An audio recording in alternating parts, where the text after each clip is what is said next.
My name is Rachel Maldonado, and my website is rhmaldonado.com. And I am with Yvonne Biswokarma, and she is in Alaska. I know it's really early there. So, have you had your coffee? Oh yes, definitely had my coffee. Yeah. And what do you drink? It's got to be espresso, at least 3 shots. Oh my goodness. You're my kind of person then, because I love the smell of coffee, and 3 shots sounds about right. Where Yes. do you get it? Oh, we just make it at home. No Starbucks here, so we just make it at home with whatever coffee we can find at the grocery store, which is just, it's kind of like a glorified 7-Eleven here. They're not real big, so Wow. it's available. Oh my goodness. Well, hey, at least you got it. That's good. Yep, it's caffeine. What can you say? So you have this incredible story, and I am so grateful that you're sharing it. It started when you were 14 years old. Yes, yeah, I had an eating disorder for 10 years, starting when I was 14, till about 24, 25. Wow. And how bad was it? Well, when I was, still 14, I lost about 75 pounds when I first became anorexic and ended up in a hospital for about 6 weeks. I went down to about 85 pounds and I was having heart trouble. So my parents were getting pretty concerned and ended up hospitalizing me. Yeah. Wow. So that is a lot of weight in 6 months, and to get down to 85 pounds, and you're tall too. Yeah, I'm about 5'8", so it Yeah. was not good. So it's so drastic. It happened so fast. What did people say? Your friends and family, they started noticing that this was happening, and you're just a kid, 14. Well, initially, of course, people are like, "Oh, look, you're looking good." You first start losing a little bit of weight. So I got a lot of positive affirmation, and then I kind of got stuck in this idea that the more the better, and just kept losing weight. And then when people started saying, "Hey, I think you've lost enough weight. You need to stop," then it felt like they were trying to control me, and I was scared to start eating normally because I thought, "Oh, I'll just gain all that weight back, and I've worked so hard to lose it, so I better not do that." And so it became a control issue, really, and a lot of fear on my part that if I tried to eat normally again, I wouldn't be able to maintain the losses that I had. So, and gaining weight back felt very scary to me at that point. So even as a kid, it started out as this thing you just want to go on a diet. It goes into the territory of unhealthy, no longer just a casual diet. And then it's this whole control piece. Tell me about that. What was that like for you? Like I said, I actually developed quite a bit of anxiety around the idea of eating anything that had any fat in it or anything that could, have too many calories. And, when you go through puberty and you first put on that little bit of weight, that really scared me as a young person. And of course, as a teenager, you already have control issues. You're already Yeah. dealing with a brain that's not quite myelinated, right? So it was, just compounded it. You have normal teenage stubborn issues, and then you have this additional, anxiety that you're going to get fat, and then you have, the historic context was like my mother has always had concerns about her weight, and so she's kind of yo-yo dieted, and I had seen that as a child. I didn't want to go there, and and my grandmother also. So there's just this Yes.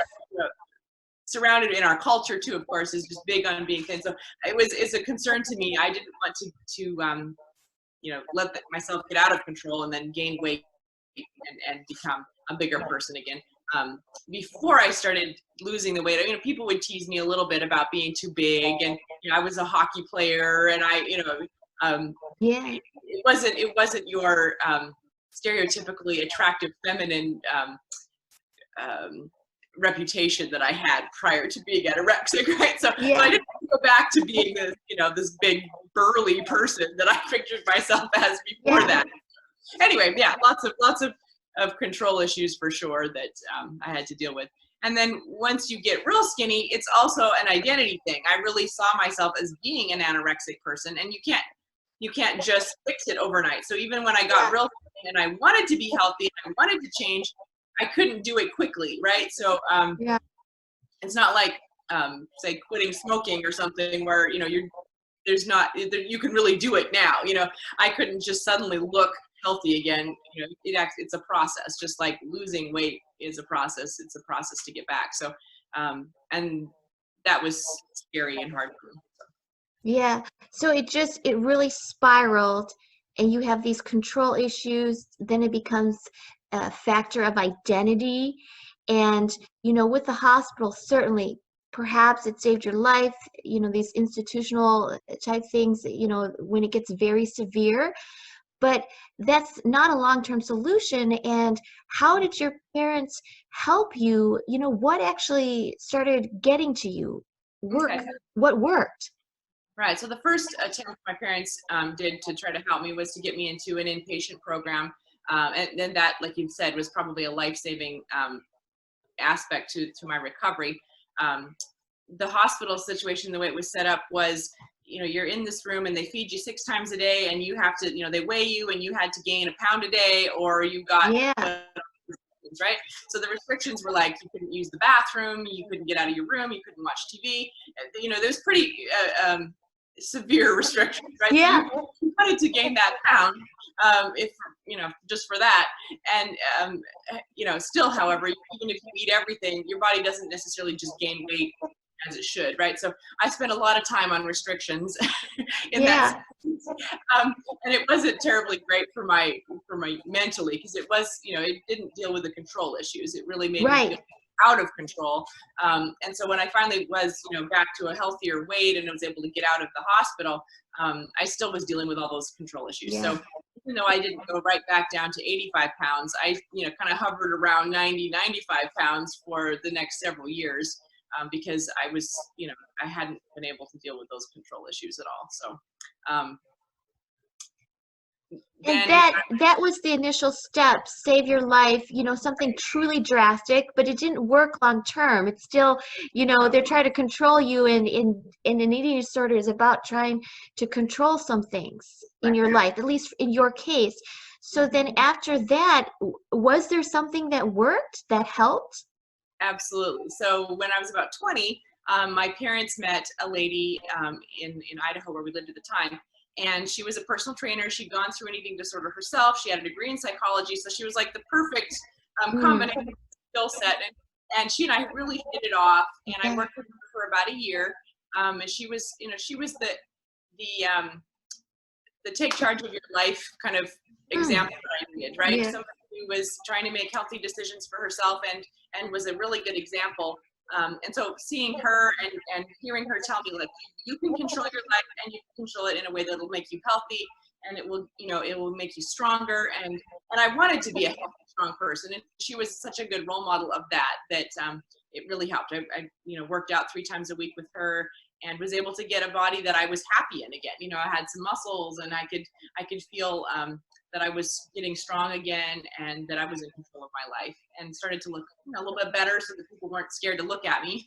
Things like Yeah. that. It Yeah. really helped. But it took a year to get that new identity, because I'm a fit person here, and I can still be in control of my life. So that made a Yeah. difference. And That's amazing. You found something that was a breakthrough yeah, that could hit on the things that were affecting you, the control piece, the identity piece. right. And so, how is it now that you have a family? It's been years removed. You had this for a decade. 10 years is a long time to struggle with this. And how do you feel now? I feel like I have gotten to a place where I'm more comfortable in my own skin. As you get older, Yeah. some perspective as well, and having a family that loves you and stuff like that, I think that makes. I mean, my family as a child loved me too, but I mean, it's different when you have your own husband and you have your own kids and stuff, where you have a different role in their lives, and I feel much more comfortable just being myself, and also I feel a responsibility to make healthy choices and be an example for them too, especially with my kids. So um, in a way, I feel like I'm their personal trainer in a sense, so I Yeah. feel like I have that role now. So it's definitely something that you feel like when you've gained that control in your life, in a healthy way, you can make those healthy choices for you and your family. And so certainly it takes time, and you know, the more you make healthy choices and things, the more automatic it becomes, right? So I think I have sort of over time been able to rewire a lot of those habits that were so, Yeah. it had such a stranglehold on my behavior for sure as a Yeah, kid. that's interesting because it truly is. It's a stranglehold and it's a way of looking at yourself that's not accurate. And Hmm. if it took years of being in this mode of survival, fighting for your life, it Hmm. probably takes years to unwind those bad habits, like you say, and have this new identity. Now you're a mom, you're also in the helping profession, you're a physical therapist, so you're able to have all these niches in your life and sort of rewrite your script. Right, right. Yeah. Well, that is really incredible. So, when you have such a long time when you're sick and you are fighting, truly fighting for your life, like you have had to do, when you do feel good and you do feel better about yourself, who you are, that kind of thing, I'm sure it must be really fun to have things in your life that you enjoy. So, what have you done and what makes you feel alive? Now you have your life back. I think I have definitely gone through a period where I was a bit of an adrenaline junkie, possibly. But Mm. but yeah, I lived in Nepal for 7 years, and so when you ask me what is my top of the mountain moment kind of thing, would definitely be hiking in the Himalayas and getting to 21,000 feet and being able to look out and see Mount Everest right there, and other, it's beautiful to be able to do Yeah. those sorts of things. So those are the moments that I really treasure. Of course, now I live in Alaska, and we have the Arctic Ocean to look at, and that's also, it's a beautiful thing to see. So for me, being out and having, the expanse of nature, which is a humbling experience, to be small and just be a Yeah. tiny part of things like that, but to be a part of something that's bigger than yourself, that's beautiful, and to feel like you can contribute in some small way, and be a part of it all is a wonderful feeling, and it makes me feel alive. Well, that is incredible. Base Camp Mount Everest and the Arctic, you're getting to see things that some people will never in their life experience. You're really lucky. I'm amazed. I don't know if I could do those, do those. I have a tiny fear of heights, but I'm really impressed. Yeah. Well, I think that your story, I really think that there is so much shame with these type of things, but everyone knows someone who has struggled, and whether you know their name or you know them but you just don't know that they struggle, we all truly know someone.